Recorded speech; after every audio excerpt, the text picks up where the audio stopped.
Gracia y verdad, Iglesia Cristiana. Te invitamos a que escuches con nosotros este estudio y que sea de edificación para tu vida.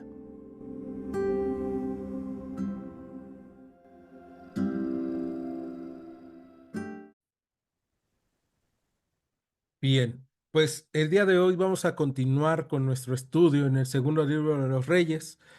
Vamos al capítulo 5, en donde vamos a encontrarnos después de todas estas obras milagrosas que hizo Dios a través de la vida de Eliseo, con una imagen bien extraña, porque vamos a encontrarnos con un enemigo del reino de Israel.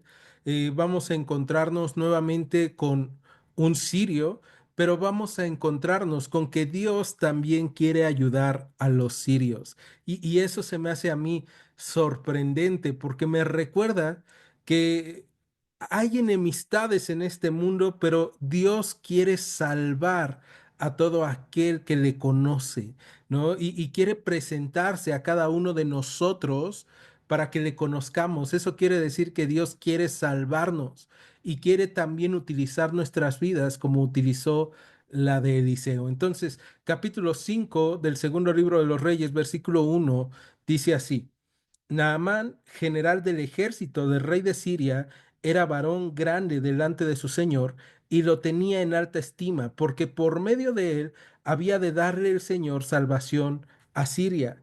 Era este hombre valeroso en extremo, pero leproso. Vamos a detenernos en este versículo 1 porque nos encontramos la descripción perfecta de Naamán y de todo aquel que hace buenas obras, pero que no conoce a Dios. Y en esta parte vemos Naamán, lo primero que se nos dice es que es general del ejército del rey de Siria. Debemos recordar, el rey de Siria es Ben-Hadad. Ya lo hemos visto en otras ocasiones. Hemos visto cómo está en guerra continuamente contra el reino del norte, contra el reino de Israel. Hemos visto que también ha hecho alianzas, pero las han roto. Y vemos que el texto nos dice que él era un varón grande delante de su Señor, ¿no? Esto quiere decir que era alguien importante, era alguien valioso, era alguien notable y que la gente podía admirarlo, ¿no? Y tú y yo podemos pensar en muchas personas admirables el día de hoy, muchas personas que hacen cosas grandes, cosas valiosas, tanto para su país, para su comunidad o aún de manera internacional, ¿no? Y decir, wow, esta persona es buenísima en lo que hace, es buenísimo en los negocios, es buenísimo en la medicina, es buenísimo en el área en donde se mueva, es tenido en alta estima. Y a mí lo que me encanta en este versículo 1 es que dice, por medio de él había dado el Señor salvación a Siria. Y te recuerdo, Siria es enemigo de Israel, pero a través de Naamán, Dios había dado salvación a Siria.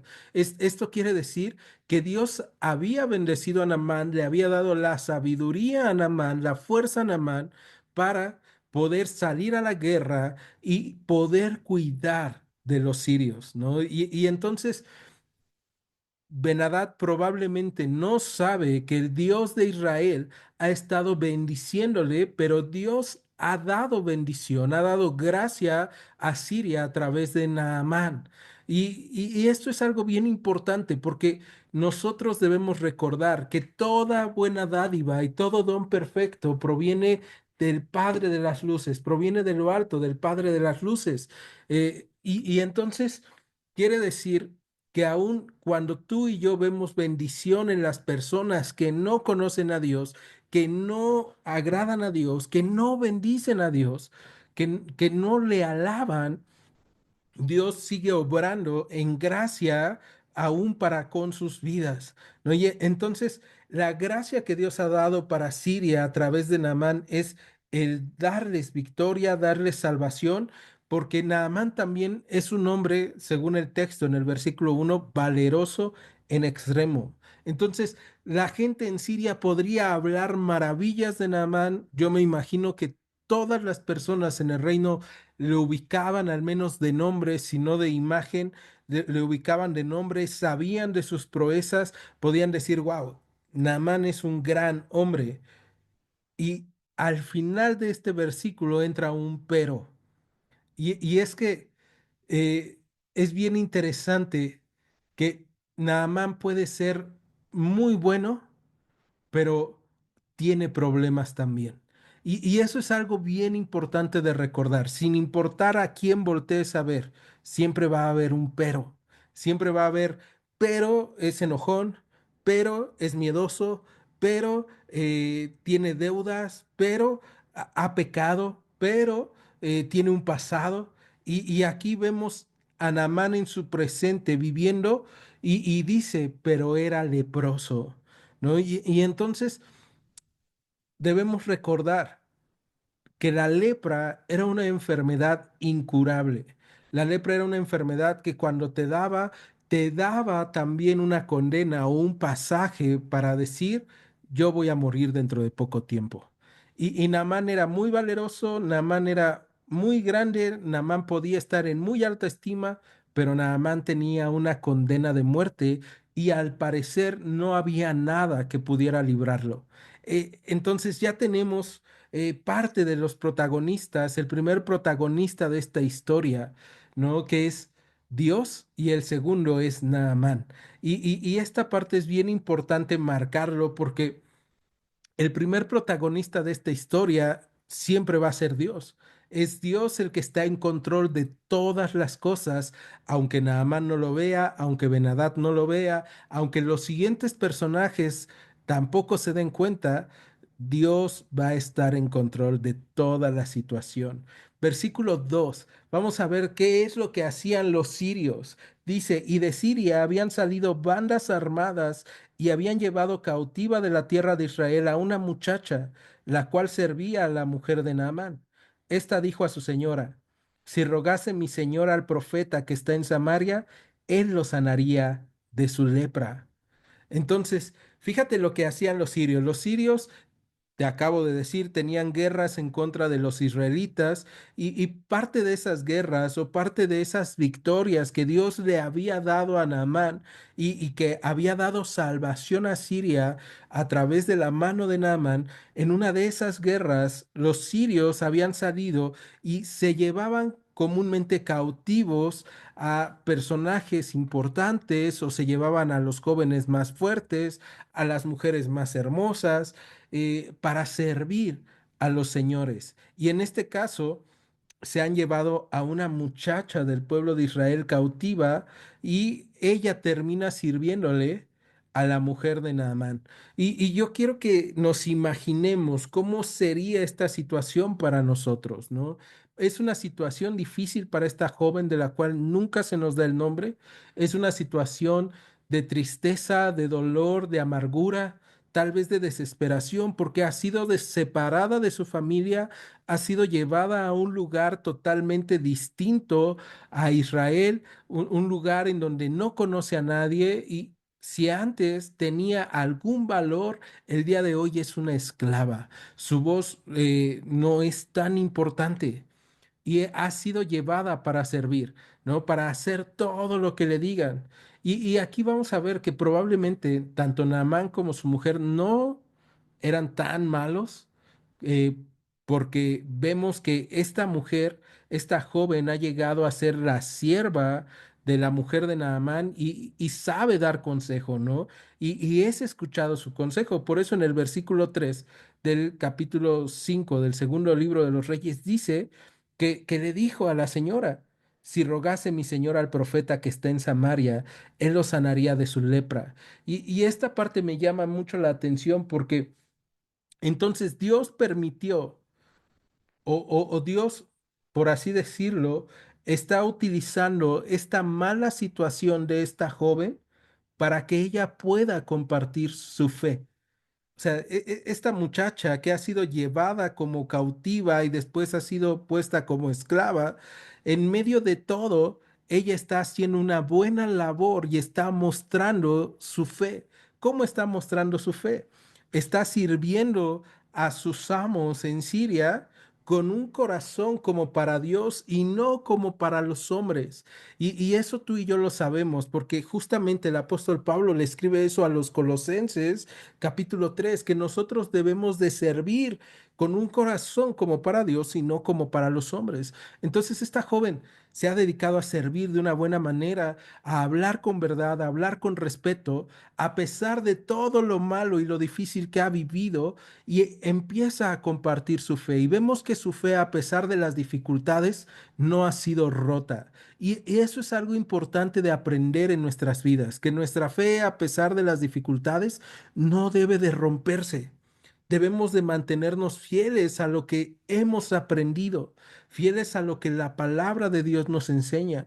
Entonces esta mujer sabe que en Samaria hay un profeta del pueblo de Dios. En Samaria hay un profeta que Dios utiliza y que puede sanar lo que nadie más puede sanar, ¿no? Y entonces esta mujer va a escuchar a su sierva y va a platicarlo con su esposo, ¿no? Imagínate la escena platicando con su esposo, diciéndole, oye, hay una oportunidad de que vuelvas a tener plenitud de vida, de que tu salud sea restaurada.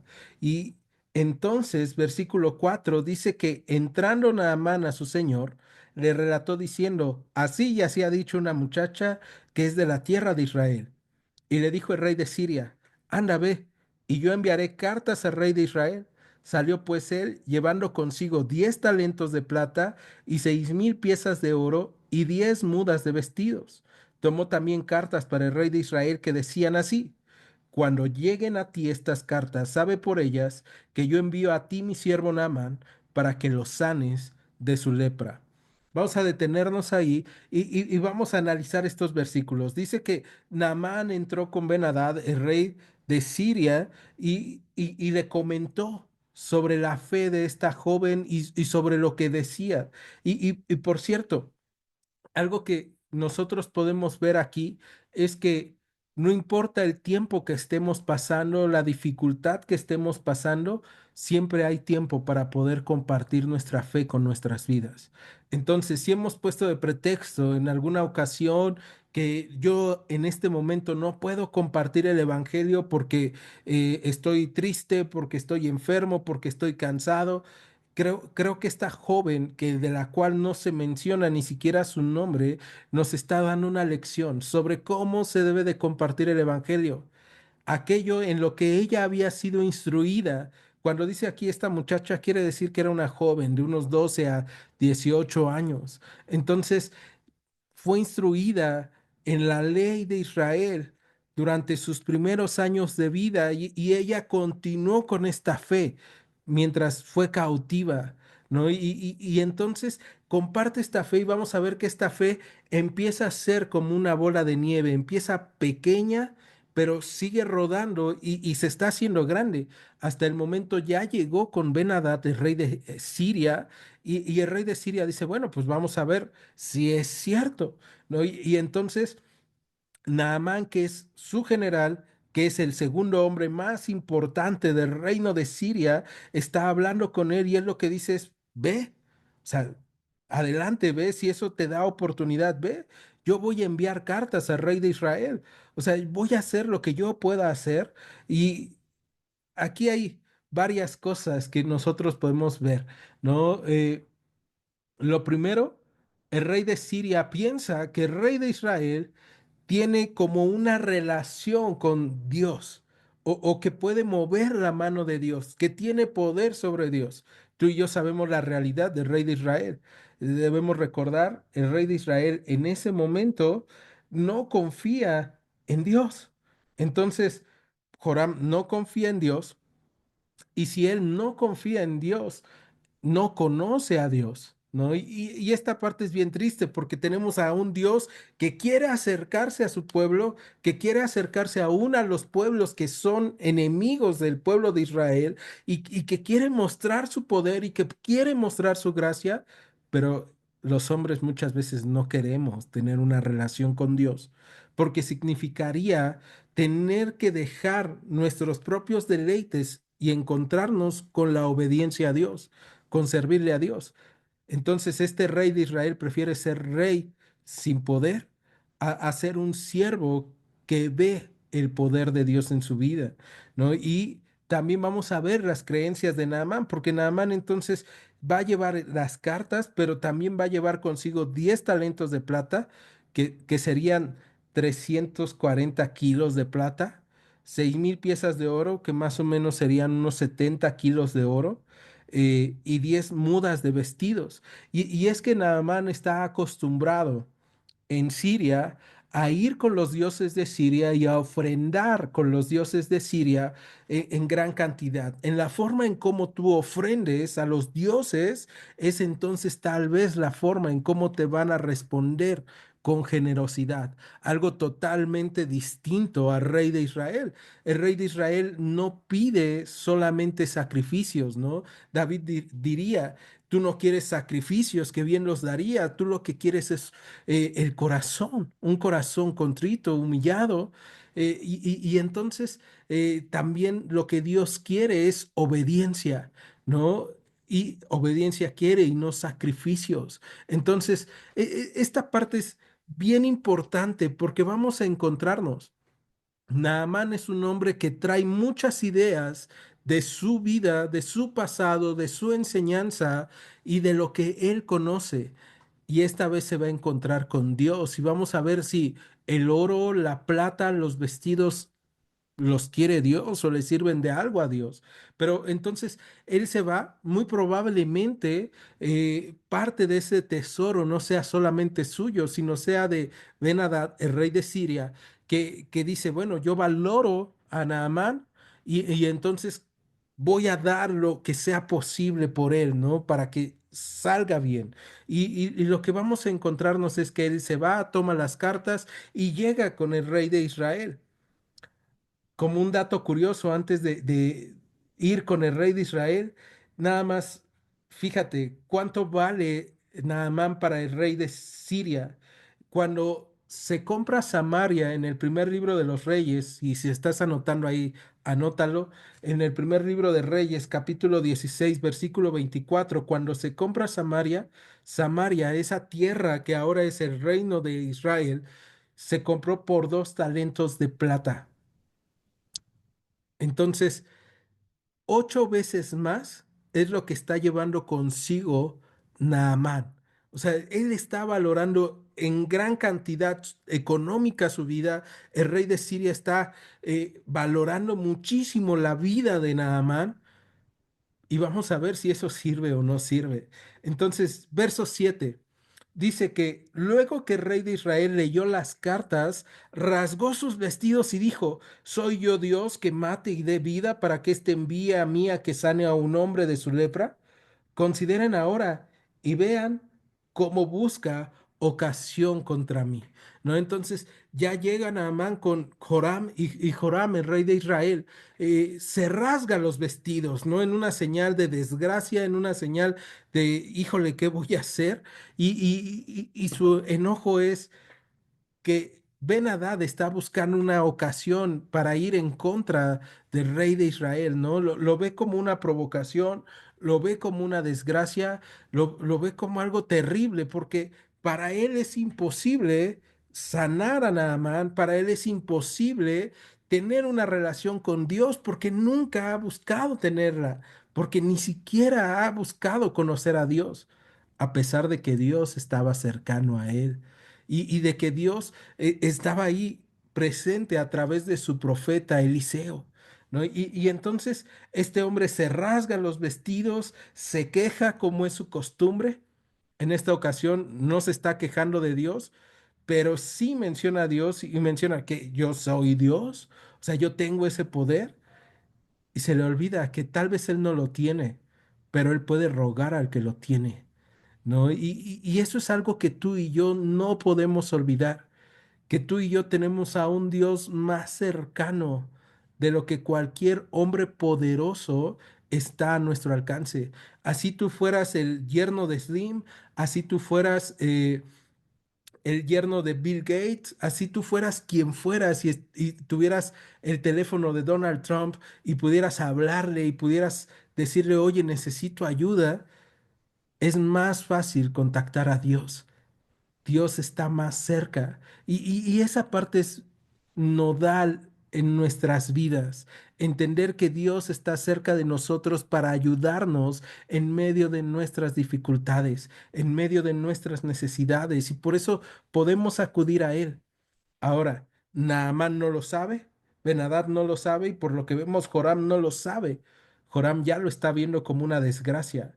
Pero vamos al versículo 8 y dice, cuando Eliseo, el varón de Dios, oyó que el rey de Israel había rasgado sus vestidos, envió a decir al rey, ¿por qué has rasgado tus vestidos?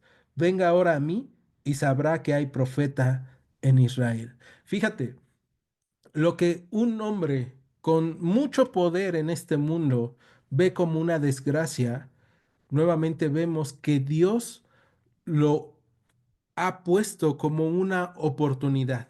¿Te acuerdas hace rato esta joven que terminó siendo raptada y siendo sierva de Naamán? Compartió el evangelio y ahora en una situación difícil en donde Joram, el rey de Israel, está viendo una desgracia, Eliseo está diciendo que venga a mí para que conozca que hay profeta en Israel. Y lo que quiere decir Eliseo es que venga para que conozca al Dios de Israel a través de su palabra. Y eso es algo padrísimo para nosotros también, porque el día de hoy entonces tú y yo tenemos la oportunidad, cuando vemos situaciones difíciles, cuando vemos problemas, cuando vemos necesidades, de poder compartirle la palabra de Dios a otros con esperanza y con gozo, ¿no? Ven conmigo, vamos a la iglesia para que conozcas a Dios, para que conozcas el consuelo de Dios, para que conozcas esperanza, para que el Señor hable a tu vida en medio de la situación que estás viviendo. La situación que está viviendo Naamán no es una situación sencilla. Él sabe que tiene una consigna de muerte. La gente puede respetarlo mucho hasta que ve su lepra. Y entonces probablemente la gente ya no quiere juntarse con él, porque está pensando, ¿y si me la pega?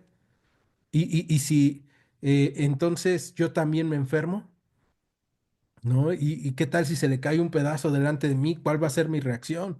¿No? Entonces, eh, Naamán es muy poderoso, pero también vemos, es muy frágil, ¿no? Y Naamán no puede ayudarse a sí mismo. Y entonces, eh, ahora Eliseo pide que lo manden. Verso 9: vino Naamán con sus caballos y con su carro y se paró a las puertas de la casa de Eliseo. Imagínate eso, ¿no? Es el general del ejército de Siria, es el segundo hombre más importante de su reino. O sea, él está acostumbrado a llegar rompiendo con todo, ¿no? En alguna ocasión decíamos que cuando se habla de los caballos y los carros, es como si hoy vieras tú pasar una procesión de guaruras, de policías, y de repente ya ves el carro en donde va algún personaje famoso o algún político. Hace unos años, cuando vino el presidente de Estados Unidos, se hizo todo un movimiento en la Ciudad de México en donde pasaban patrullas, cerraban calles y después iban pasando más patrullas, iba pasando el servicio secreto y al último iba pasando este carro al que le dicen la bestia. O así le llamaban, no, no sé cómo le llamen ahora, el cual es un carro blindado así tremendo. Bueno, pues imagínate, así llegan a Amán, ¿no? Llega con toda la pompa y llega con los carros también, con el oro, con la plata, llega con los 10 vestidos, o sea, él llega preparado para ofrecer este sacrificio o esta ofrenda al Dios de Israel. Y entonces dice el verso 10 que Eliseo le envió un mensajero diciendo, ve y lávate 7 veces en el Jordán, y tu carne se te restaurará y serás limpio, ¿no? Entonces, vemos que Naamán llega buscando ser visto, ser atendido, y nos encontramos con que el profeta de Dios, Eliseo, lo único que dice es que vaya un mensajero y le dé las instrucciones. Y las instrucciones es que vaya al Jordán y se lave 7 veces. Entonces se restaurará su carne y será limpia, ¿no? El Jordán es o era en ese tiempo un río caudaloso, pero también era un río que se veía el agua café, se veía mugrosa, entonces no era un río así como que en el cual a alguien se le antojara meterse a nadar. Se consideraba de hecho un río un poco sucio. Entonces, pues está diciendo esto Eliseo y Naamán conoce este río, conoce el Jordán y está pensando, híjole, ¿no? Y vamos a ver qué es lo que va a pensar mejor. Versículo 11. Y Naamán se fue enojado diciendo, he aquí yo decía para mí, o sea, yo estaba pensando, saldrá él luego y estando en pie invocará el nombre del Señor su Dios y alzará su mano y tocará el lugar y sanará la lepra. Habana y Farfar, ríos de Damasco, ¿no son mejores que todas las aguas de Israel? Si me lavar en ellos, ¿no seré también limpio? Y se volvió y se fue enojado. O sea, Naamán estaba pensando que iba a salir Eliseo, que le iba a rendir una caravana, que lo iba a atender, y no solamente eso, sino que lo iba a tocar e iba a orar, invocar el nombre de Dios, le iba a tocar la parte en donde ya tiene la lepra visible e iba a ser sano, ¿no? Y esta idea preconcebida de Naamán hace que Naamán esté molesto con lo que Dios le ha mandado hacer a través de Eliseo. Y eso nos recuerda que muchas veces nosotros traemos ya ideas preconcebidas de nuestro pasado. Primera idea preconcebida de Naamán es Dios va a responder a través de mis ofrendas, a través de lo que yo le dé, ¿no? Y muchas veces esa idea se ha metido aún en iglesias cristianas, en donde eh, entre más le ofrendes a Dios, Dios va a responderte, ¿no? Dios va a cumplir tu deseo. Hay iglesias que dicen, ven y pacta tu milagro, ¿no? Y ese pacto o ese ven y pacta tu milagro muchas veces es ven y da dinero o da cosas y Dios va a responder. Pero aquí lo que vemos es a Dios ni siquiera le ha importado en ese momento lo que Naamán traiga, ¿no? Eliseo ni siquiera preguntó, oye, ¿qué traes para ofrecerle a Dios? O sea, Dios quería que Naamán llegara delante de Eliseo. Y lo que le está mandando a través de Eliseo y este mensajero que Eliseo envió es bien simple, es súper sencillo. Y creo que ese es un problema para Naamán porque la segunda idea preconcebida que tiene Naamán es que Dios tiene que responder de cierta forma en la cual Dios no le está respondiendo. Y muchas veces tú y yo tenemos esas mismas dos ideas mal concebidas en nuestras cabezas.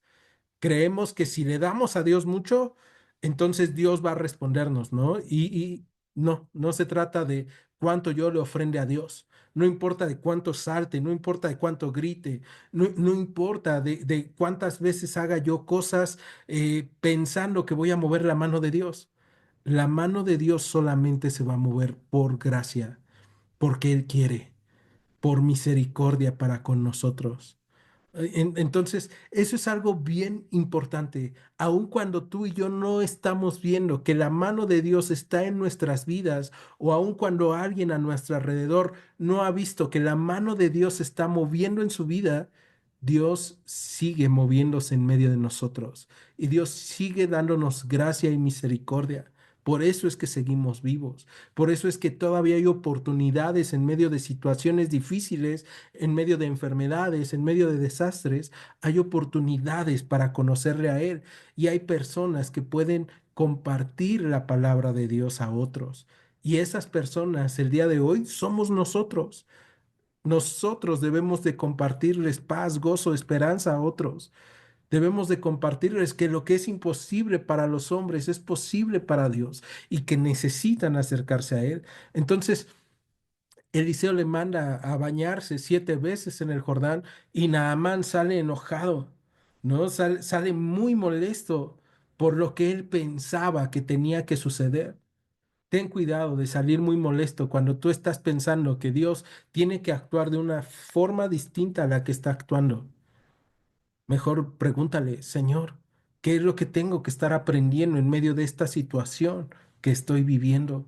Y entonces él todavía dice, Habana y Farfar, ríos de Damasco, ¿no son mejores que todas las aguas de Israel? Y es que a los ojos de los sirios y a los ojos de todo el mundo, se podría decir que estos dos ríos eran mucho mejores. Tenían agua cristalina, alrededor de ellos en Siria tenían muchos jardines, se sembraban buenas cosas, había muchas flores, entonces eran ríos que hasta en cierto punto podían llegar a ser venerados en Siria, ¿no? Y entonces él está pensando, pues, ¿no sería mejor bañarme en agua limpia y no en esta agua sucia en la cual hay sangre, en la cual hay mucha tierra, en la cual hay todas estas cosas que no me agradan? Y sale enojado y no lo piensa hacer. Y en el versículo 13 encontramos que dice el texto, mas sus criados se le acercaron y le hablaron diciendo, Padre mío, si el profeta te mandara alguna gran cosa, ¿no la harías? ¿Cuánto más diciéndote, lávate y serás limpio? ¿No? Y esto es increíble porque Naamán es un general. Naamán es un hombre que lo que él dice hacen sus siervos, no al revés. No lo que los siervos dicen hace Naamán. Pero en esta ocasión los siervos de Naamán están dispuestos aún a jugarse sus cuellos y su vida con tal de que Naamán recapacite. También son hombres que lo quieren, ¿no? Y que entonces le dicen, Padre mío, o sea, fíjate cómo le hablan, ¿no? De esta forma tan cariñosa, Padre mío. O sea, si el profeta te mandara alguna gran cosa, ¿no la harías? Y es que muchas veces nosotros estamos pensando que Dios nos va a pedir grandes cosas a nuestra manera, ¿no? Tal vez me va a pedir mi casa, me va a pedir un carro, me va a pedir una gran ofrenda. O sea, ¿cuánto dinero estaba dispuesto a dar Naamán por su salvación, por su sanidad? Pero Dios no quería eso. Dios lo que quiere es obediencia y fe. Esto es algo que el día de hoy sigue siendo para nosotros. O sea, le dicen una gran cosa. ¿Y qué sería una gran cosa para ti? Y tú ahí puedes imaginarte lo que quieras, pero yo te voy a decir que es una gran cosa para cada uno de nosotros. Confiar en Dios, poner nuestra fe en Él. Es más difícil doblegar nuestro orgullo, doblegar nuestra vanidad. Lo que está mostrando aquí cuando dice sobre estos dos ríos de Siria, Habana y Farfar, que son mejores que todas las aguas de Israel, es eso, es orgullo, es vanidad, es pensar, bueno, pero ¿por qué tengo que hacer las cosas como Dios dice? Y muchas veces lo más difícil en nuestras vidas es hacer lo más sencillo, obedecer a Dios, rendirnos a Él y decirle, Señor, aquí estoy y voy a hacer tu voluntad y me voy a rendir a ti. Y eso es algo que tiene que aprender Naamán. Naamán, alguien que está acostumbrado a que le obedezca, ahora tiene que aprender obediencia a Dios, ¿no? Y sus siervos le están ayudando. Y muchas veces también a nosotros nos va a tocar ser como los siervos, ¿no? Estas personas que te animan, oye, pues, sigue buscando a Dios, sigue orando, ¿no? A ver, no estabas mejor sin Dios. La realidad es que ahora que estás con Dios estás mejor porque tienes paz en medio de las situaciones. Sigues teniendo problemas, pero Dios está en control y tú ahora puedes llevar todo eso que estás pasando a los pies del Señor y saber que el Señor tiene control de todas tus necesidades. Pero otras veces también puede ser Naamán, que estás enojado o enojada con Dios, pensando así de, ¿por qué Dios me está mandando a hacer esto? ¿No? Si yo he servido tanto tiempo, si yo he servido en la iglesia, si yo he ofrendado, no se trata de eso. Se trata de obedecerle y de confiar en Él en mis momentos más difíciles. Qué gran cosa era meterse al río 7 veces y bañarse en él. O sea, parecía bien poco, pero para Naamán era lo más difícil del mundo. Obedecer en lo más básico muchas veces es lo más difícil del mundo para nosotros. Pero después de que escucha a sus siervos, dice el verso 14, que él entonces descendió y se zambulló 7 veces en el Jordán, conforme a la palabra del varón de Dios, y su carne se volvió como la carne de un niño y quedó limpio. Fíjate nada más qué es lo que provoca la obediencia a la palabra de Dios. Lo que era una consigna de muerte para Naamán, al obedecer la palabra de Dios, Dios lo transforma y le da una piel que ahora mucha gente envidiaría, ¿no? Dice que es como la carne de un niño, o sea, una carne joven, una piel tersa, suave, hermosa, lo que nadie podía curar. Solo se cura cuando obedeces a Dios. Y lo que Naamán no sabía es que él necesitaba ser curado no solamente por fuera, no solamente de su carne, sino también de su espíritu. Él necesitaba ser curado de las ideas preconcebidas que tenía. Él necesitaba ser curado de la idolatría porque él adoraba a otros dioses. Pero ahora se está dando cuenta, el que me ha dado las victorias ha sido el Dios de Israel, ha sido el Dios de Eliseo. El que me ha sanado ha sido el Dios de Eliseo. O sea, he adorado a ídolos, a falsos dioses. Y eso es algo que muchas veces tú y yo también podemos comprobar en nuestras vidas, con cómo Dios, cuando le obedecemos, transforma nuestra realidad. Verso 15 dice que volvió al varón de Dios, él y toda su compañía, y se puso delante de él y dijo, He aquí ahora conozco que no hay Dios en toda la tierra sino en Israel. Te ruego que recibas algún presente de tu siervo. Ve, cambió completamente la reacción de Naamán, ¿no? Ahora regresa ya con lo que Dios ha estado haciendo en la vida de Naamán a través de una palabra. O sea, fíjate, fue poco lo que Dios dio de su palabra para Naamán, pero eso cambió completamente su realidad. Por eso es importante, tal vez el día de hoy, Dios nos esté dando la oportunidad de compartirle un poco de su palabra a otros y eso cambie sus realidades y les haga creer en Dios. Y entonces Naamán regresa y dice, yo conozco que no hay Dios en toda la tierra sino en Israel. O sea, ya se dio cuenta. Los demás son ídolos. El único Dios verdadero, el único Dios todopoderoso es este Dios, el Dios de Israel. Y pudiera parecer poco obedecer a Dios, pero sabemos que el precio que Dios ha pagado por nuestra salvación ha sido un alto precio. ¿No? Y fue el costo de la vida de Jesucristo, el cual pagó por nuestro pecado.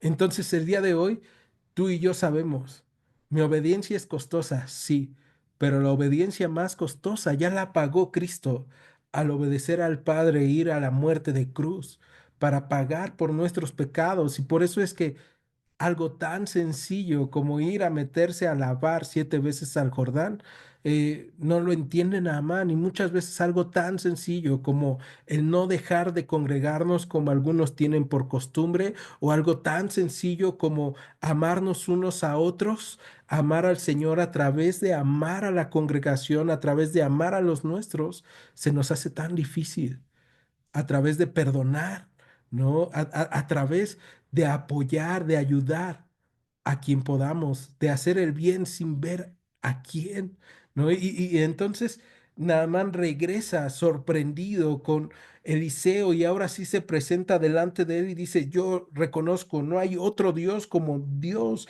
en esta tierra. Y entonces le pide, te ruego, recibe un presente de tu siervo. Y vamos a ver verso 16 que Eliseo le dijo, vive el Señor en cuya presencia estoy. Esta palabra es una característica o este diálogo, esta frase, es una característica tanto de Elías como de Eliseo, ¿no? Estoy en la presencia de Dios. Y entonces dice, vive el Señor en cuya presencia estoy, que no lo aceptaré. Y le instaba a que aceptara alguna cosa, pero él no quiso.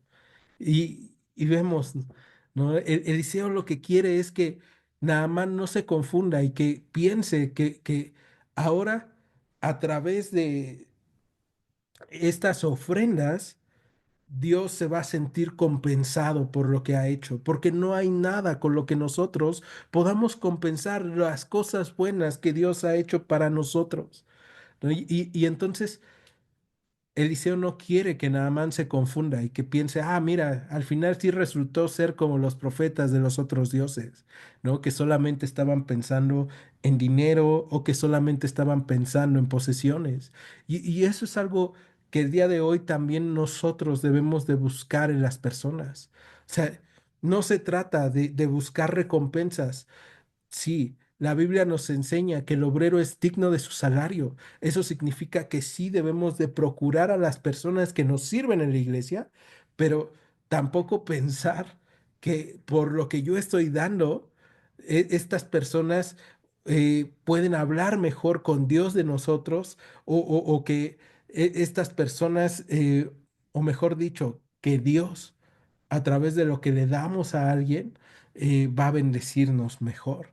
Entonces, ahí vemos cómo todas estas ideas preconcebidas de Naamán están siendo destrozadas por Dios a través de Eliseo, ¿no? Y le está mostrando otra vez que Dios salva. Y a mí me encanta ver que Dios salva aún a sus enemigos, ¿no? Y entonces ahora Naamán ya no es un enemigo de Dios. Naamán busca a Dios, conoce a Dios. Y vamos a continuar viendo la historia de Naamán, verso 17. Entonces Naamán dijo, te ruego pues, de esta tierra no se dará a tu siervo la carga de un par de mulas, porque de aquí en adelante tu siervo no sacrificará holocaustos ni ofrecerá sacrificios a otros dioses, sino al Señor. En esto perdone el Señor a tu siervo, que cuando mi señor el rey entrara en el templo de Rimón para adorarle en él, y se apoyare sobre mi brazo, si yo también me inclinara en el templo de Rimón, cuando haga tal, el Señor perdone en esto a tu siervo. ¿No?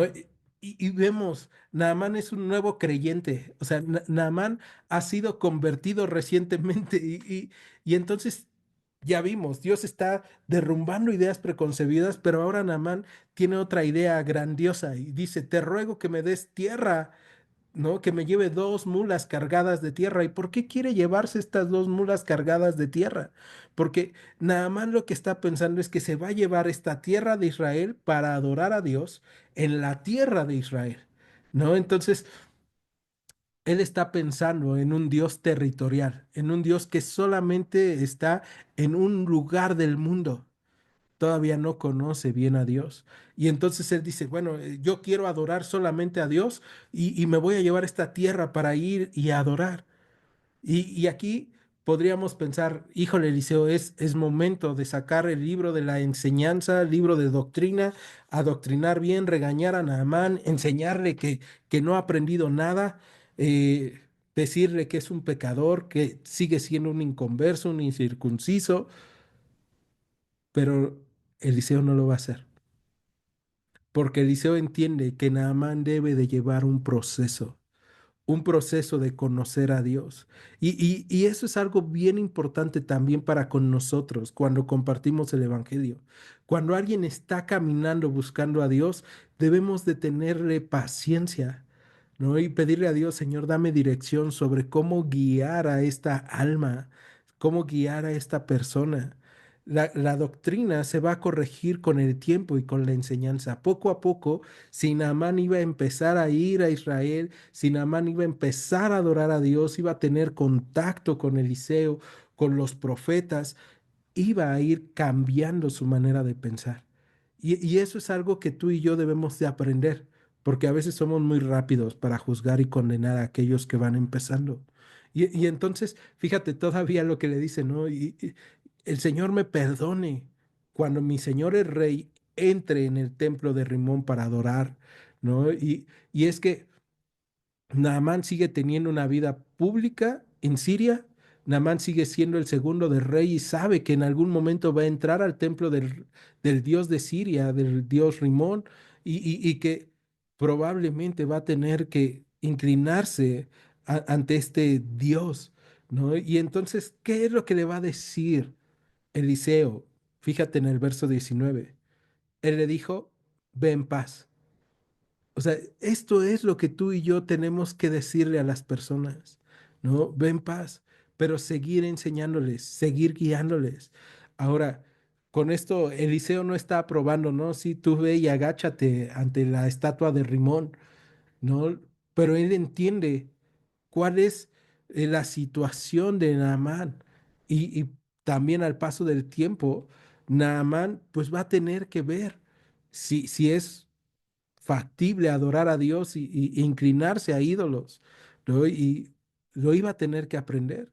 Algo con lo que yo me quedo es que en los evangelios tú y yo podemos encontrar que Jesús menciona el nombre de Naamán, ¿no? Cuando él comienza su ministerio, habla de Naamán, que habiendo tantos leprosos en Israel, un sirio fue el que fue sanado, alguien fuera del templo, perdón, alguien fuera del pueblo de Dios, ¿no? Y esto es algo padrísimo, porque entonces vemos, Naamán pasa la historia como un creyente. No se va a hablar mucho más de Naamán, pero vamos a encontrarnos que Naamán es un nuevo converso que necesita ser enseñado, pero también un nuevo converso que va a ir cambiando sus costumbres. Entonces Eliseo le dice, ve en paz, continuamos en el verso 19 y dice que se fue pues y caminó como media legua de tierra.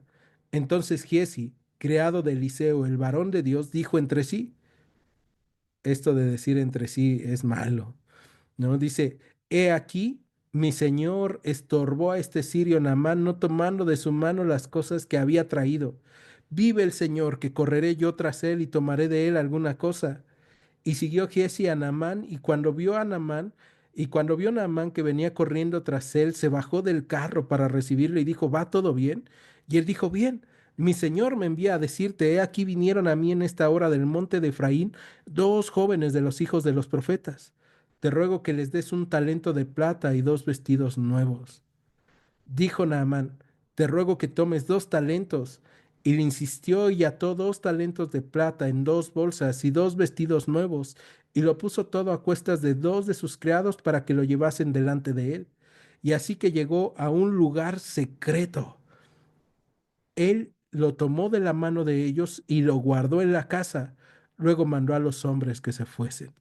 Híjole, la semana pasada te decía yo que íbamos a ver el corazón de Giesi. Y aquí vemos el corazón de Giesi completamente desordenado, completamente mal. Porque mientras que Eliseo, de parte de Dios, lo que quería mostrar es la vida del creyente es distinta, nunca falta alguien que quiera aprovecharse, ¿no? Y en este caso es Giesi. Y Giesi quiere disfrazarlo de piedad. Y tú y yo debemos de tener cuidado cuando decimos dentro de nosotros o decimos en nuestro corazón, no, pero es que las cosas deberían de ser así. Si lo que yo estoy diciendo dentro de mí, en mi corazón, no es algo que yo pudiera decir delante de Dios, entonces no es algo correcto. Y lo que está diciendo aquí Jesús es, yo voy a ir y voy a tomar algo de él porque mi Señor le estorbó. Él debía de dejar una ofrenda, ¿no? Y entonces él engaña, vemos que engaña a Naamán y se queda con dos vestidos nuevos, se queda con dos talentos y se va a un lugar secreto. Qué triste es pensar que hay algo secreto en nosotros delante de Dios, sabiendo que no hay nada secreto delante de Dios, sabiendo que Dios lo ve todo.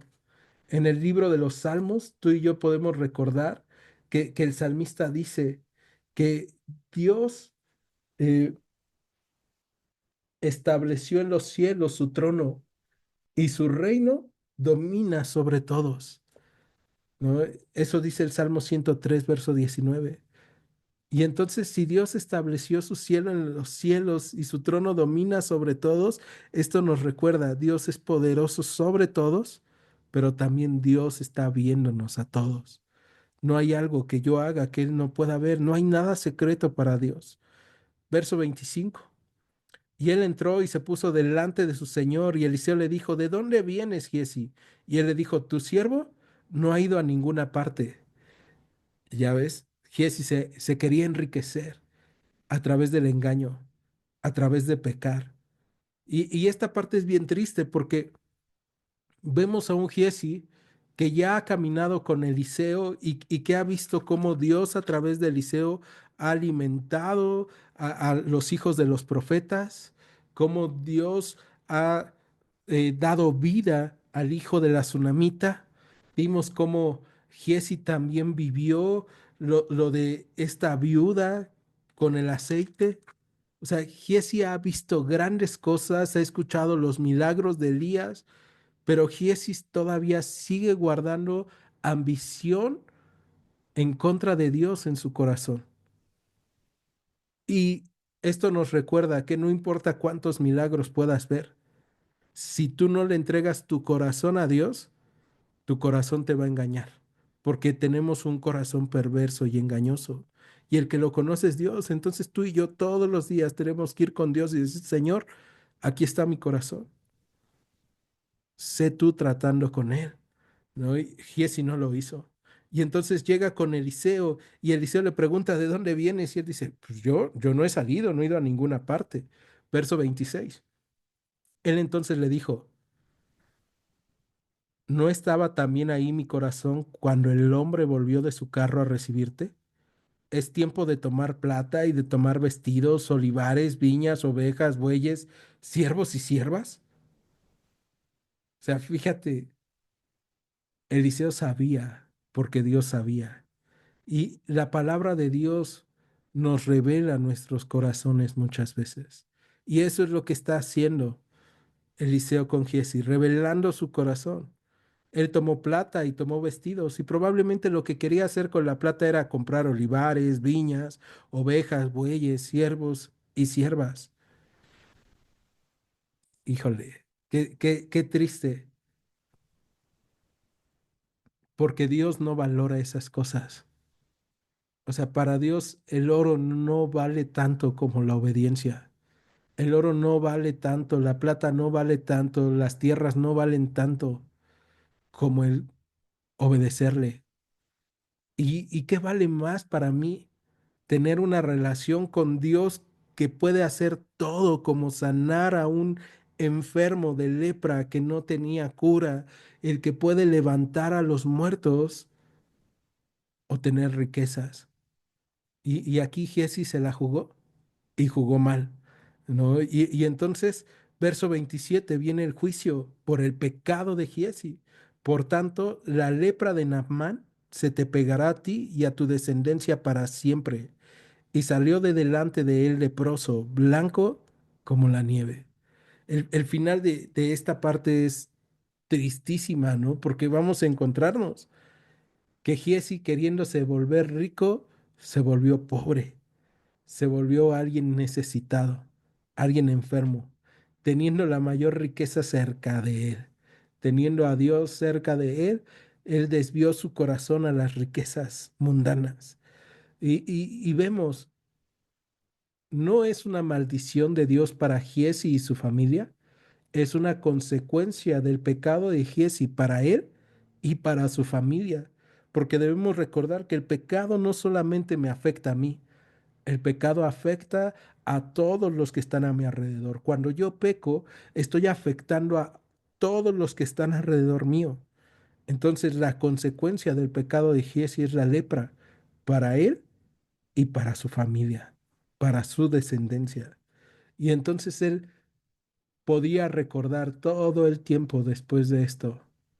Si estoy leproso, si ya no tengo salvación en esta vida, si estoy enfermo y mi carne va a empezar a caer en pedazos, ha sido a consecuencia de que yo me quise enriquecer a costillas de Dios, de que yo quise hacer las cosas mal, cuando yo sabía que tenía que obedecer a Dios. Por eso, cuando tú pienses en ti mismo y digas, ah, no, pero es que aquí deberíamos de hacerle así, piénsalo. ¿Eso es lícito delante de Dios? Si no, ni te arriesgues, no juegues al vivo, ¿no? Y si tú estás pensando en hacer un pecado en lo secreto, recuerda que nada hay oculto para Dios. Y si tú estás batallando en tu corazón por hacer lo que Dios te pide o hacer las cosas como tú crees que son mejor, recuerda la historia de Naamán. Naamán es un hombre que batalló con eso, pero que cuando obedeció a Dios, recibió una nueva oportunidad, conoció a Dios y salió transformado de Israel. ¿Cómo queremos ser? ¿Me acompañas a orar? En Iglesia Gracia y Verdad, te agradecemos que hayas escuchado este estudio. Te invitamos a que continúes escuchando nuestros próximos estudios. Dios te bendiga. Gracia y verdad.